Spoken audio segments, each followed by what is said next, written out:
Is this remake here in the room with us? There is no Oblivion remake. Imagine it never actually releases, even after these leaks. Is it really a remake? Can you imagine if after I'm waiting until this game comes out to believe the truth? Remake? So many questions, so many statements, but no answers. The Elder Scrolls community at the moment feels like a very crazy place, crazier than usual, and that is all down to one particular thing, the Oblivion remake. That is all everyone seems to be talking about right now. Also with some additional speculation being added where the Oblivion trailer was actually removed from the game's Steam page. People are truly starting to believe more and more that Oblivion could be getting that remake. So that is what this video is about. We're going to be breaking down everything that we have had so far from this entire saga and what the chances are actually of it being released. Now, many are stating that it is due to be announced this month. It has been a project shrouded in speculation, fueled by leaks and yet to be confirmed by Bethesda. From cryptic Reddit posts to leaked court documents, the rumours have spiralled into a phenomenon, promising a modernised Cyrodiil that could redefine a classic, or vanish into the ether as another unfulfilled tease. Today I'm dissecting the evidence, weighing the possibilities, and asking the question, does this remake even exist? Or are we on to absolutely nothing? If you are as intrigued as we are, please consider subscribing. I do post weekly videos, which I'm sure you will enjoy. So where did all of this begin?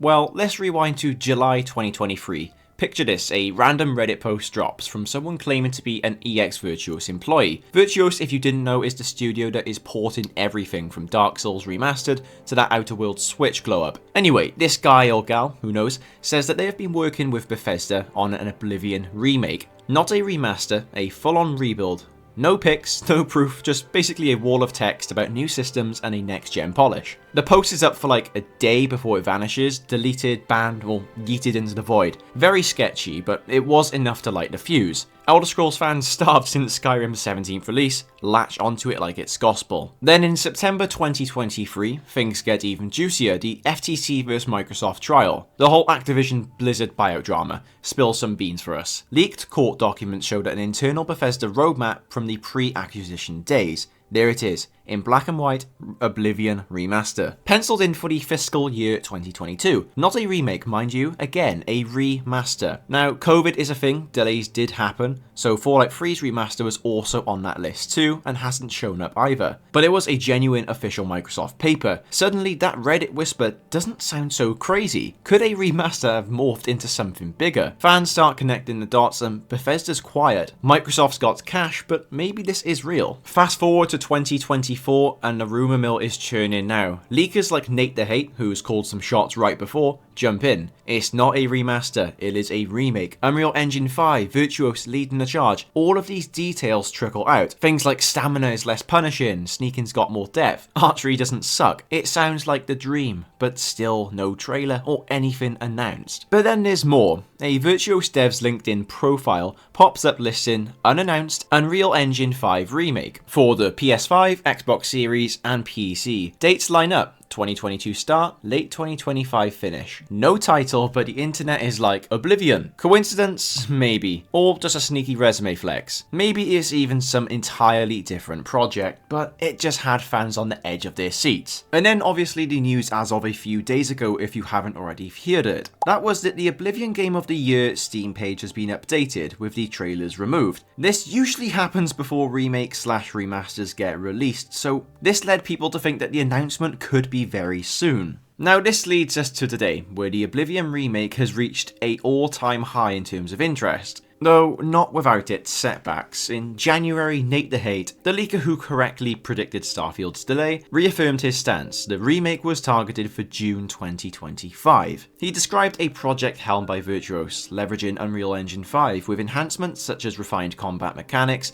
and a streamlined interface, positioning it as a definitive edition. The gameplay community responded with a flurry of forums and social platforms lit up with anticipation, tempered by cautious pleas for authenticity over monetization. February did go ahead and bring even more momentum. Insider Gaming reported that the project's scope had expanded to include PS5, Xbox Series consoles, and possibly Nintendo Switches, a move aligned with Microsoft's recent multi-platform strategy following their acquisition of Bethesda. This broadened reach fueled excitement among analysts and fans alike, envisioning a portable return to Cyrodiil. Again, no, by March the narrative had shifted. Nate the Hate had adjusted his timeline, suggesting an earlier April release, possibly an unannounced launch, a shadow drop. Video Game Chronicle lent weight to this, citing multiple sources who pegged April as an unveiling window, with a late spring debut to follow. A Twitter-based insider, Seeds, escalated the speculation further, pinpointing a debut as immediate as April 3rd, which has already passed, or within the following week, though he acknowledged his source's reliability was uncertain.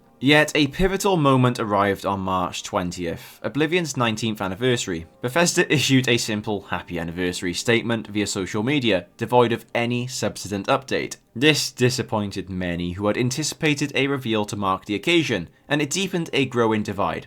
Optimists held firm that an announcement was near, while skepticists dismissed it as another empty gesture and a pattern of prolonged silence. A really quick reminder to just hit that like button if you are enjoying the video. Also be sure to subscribe if you like it that much. Complicating matters, the fan-driven Oblivion project, a meticulous recreation of Oblivion within Skyrim's engines, confirmed its own 2025 release. This raised huge questions among the industry observers. Could Bethesda be accelerating their remake to preempt this community effort? Does prospect of a commercial product overshadowing a labour of love carry strategic merit, yet also risks alienating a dedicated fanbase if it is perceived as opportunistic? As of today, the anticipated reveal has yet to materialise. No dedicated Xbox Direct segments have emerged, nothing happened at the Switch 2 event. Literally the only thing as of recent was that trailer removal. So I suppose the best thing we can do at the moment is try and answer that question. Does it even exist? I've got a case for and a case against. So my case in favour. First, there is the 2023 FTC versus Microsoft court document, a verifiable artifact from Bethesda's internal planning. It specifically listed an Oblivion remaster with an original target of 2022. While delays are plausible given the global disruptions of recent years, there remains a concrete foundation, an official record, not a mere construct of nothing. As well as that, you have all of the leaks that do align with this premise. Reports from credible sources such as Nate the Hate, the alleged Virtuos insider, describe a project evolve beyond a remaster into a full remake, utilizing Unreal Engine 5 with refined gameplay mechanics. Virtuos's established reputation, demonstrated through successful endeavours like the Metal Gear Solid Delta and the Outer Worlds enhancements, lends feasibility to their involvement. Bethesda's precedent for discrete development further bolsters this argument. Titles like Starfield transitioned from an announcement to a release within a completely compressed timeline, suggesting a similar strategy could be at play here. Following Starfield's mixed reception, Bethesda did have a strategic incentive to deliver a polished, nostalgia-driven title, mainly just to maintain the goodwill of Elder Scrolls fans before the release of Elder Scrolls 6. An Oblivion remastered or remake would be an absolutely fantastic way to do this. And finally, the trailer removal on Steam. It does seem very suspicious to me that someone would go ahead and remove a trailer from the Oblivion page. Does that mean something, or is it just complete blind luck? Usually trailers only do get removed when something is happening in terms of a remake of the game, or some sort of DLC being added to a live service game. Now for the case against. The absence of definitive proof does cast significant doubt. No official announcement, no promotional material, or even a leaked screenshot has surfaced, only secondhand accounts. The FTC document, while authentic, is very dated. Its 2022 timeline has lapsed, and a companion project, the Fallout 3 remaster, has also listed therein, and that remains unmaterialized as well, suggesting these plans may have just been shelved. The timing appeals strained as well. April 2025 is already crowded with Microsoft's releases, South of Midnight